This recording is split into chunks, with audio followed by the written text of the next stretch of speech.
ഞാൻ കാരണമല്ല ഇതെല്ലാം. അതിന് നീ എന്ത് ചെയ്തിട്ടാ? നമുക്ക് ശരിയാക്കാം. പറഞ്ഞ കേക്ക്, നമുക്കിത് ഒന്നും ശരിയാവില്ല കാരണം ഒന്നും ശരിയാവില്ല.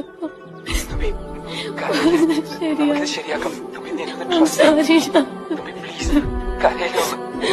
സോറി പറഞ്ഞ കേക്ക് പ്ലീസ്. ഡാഡിയോട് പറയണം. പറഞ്ഞേക്ക് പ്ലീസ്. ഇതെല്ലാം പറഞ്ഞേക്ക് പ്ലീസ്. Hello hello